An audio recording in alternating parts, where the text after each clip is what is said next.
जय गुरुदेव। गुरुर्ब्रह्मा गुरुर्विष्णु गुरुदेवो महेश्वरः।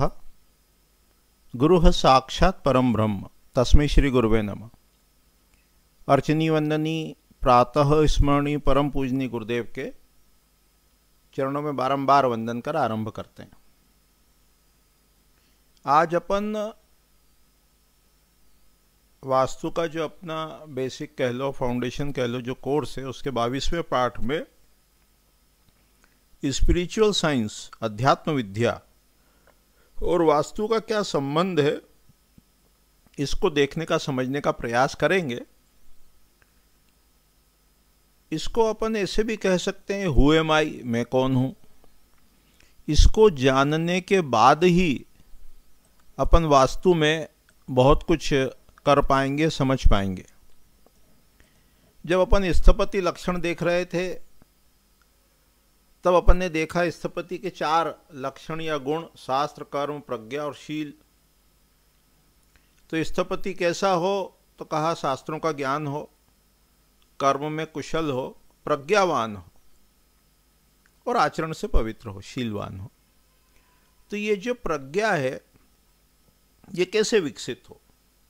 तो साधारण रूप से अपन ये जानते हैं कि ये जो अपनी 5 ज्ञानेंद्रियां होती हैं, आँख, नाक, कान, जीभ और त्वचा,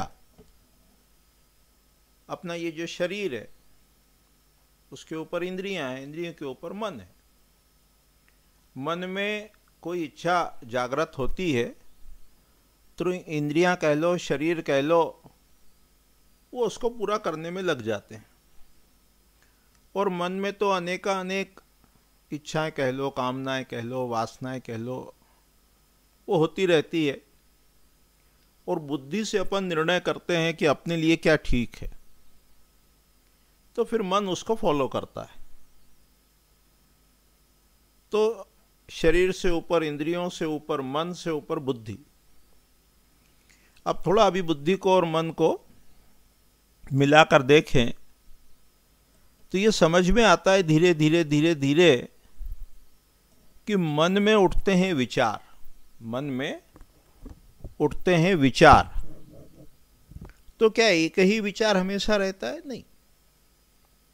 क्या एक ही फीलिंग्स हमेशा रहती है? नहीं। तो विचार कह लो, फीलिंग्स कह लो, संवेदना कह लो, वो बदलती रहती है। तो उसको जानता कौन है कि ये बदलती रहती है?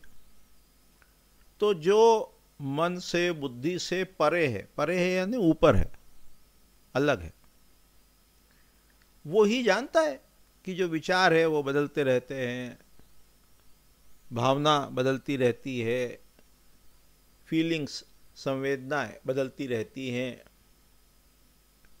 तो इसको कैसे पाना, कैसे प्राप्त करना, इसको 2-3 उदाहरणों से देखने का, समझने का प्रयास करते हैं।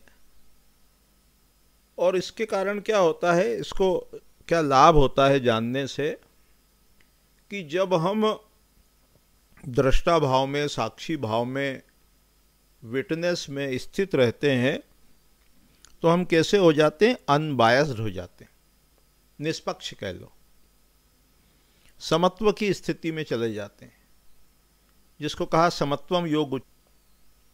तो वो समत्व की अवस्था प्राप्त हो जाती है, equilibrium condition of the mind हमको मिल जाती है।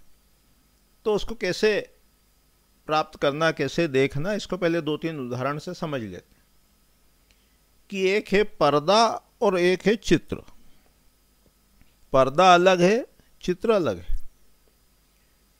लेकिन जैसे मान लो कोई पर्दा है, मूवी है का चित्र, फ्लड का, और मान कि मैं डूब रहा हूं, गीला हो रहा हूं, तब क्योंकि पर्दा अलग है, चित्र अलग है।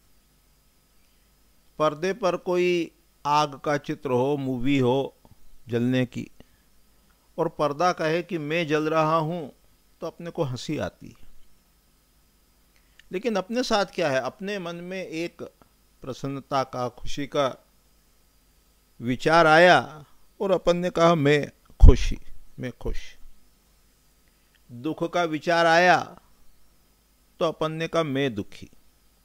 तो अपने को ये डिस्टिंग्विश करना है, अलग अलग करना है कि विचार किस में आया? मन में आया। सुखी कौन हुआ, प्रसन्न कौन हुआ? मन हुआ। दुख का विचार आया तो दुखी कौन हुआ, दुख किसको हुआ? मन को हुआ। और अपन कौन है? अपन दृष्टा है, मन को देखने वाले। अपन जो है वो दृष्टा है, साक्षी है और मन को देखने वाले। तो इसी को इस इकाई में ये बताना था कि ये जो टेम्पररी और परमानेंट है इसको अपन अलग अलग करें, और अपन परमानेंट हैं, सदैव रहते हैं, नित्य हैं, अनश्वर है, और बाकी जो सब कुछ है वो बदलता रहता है।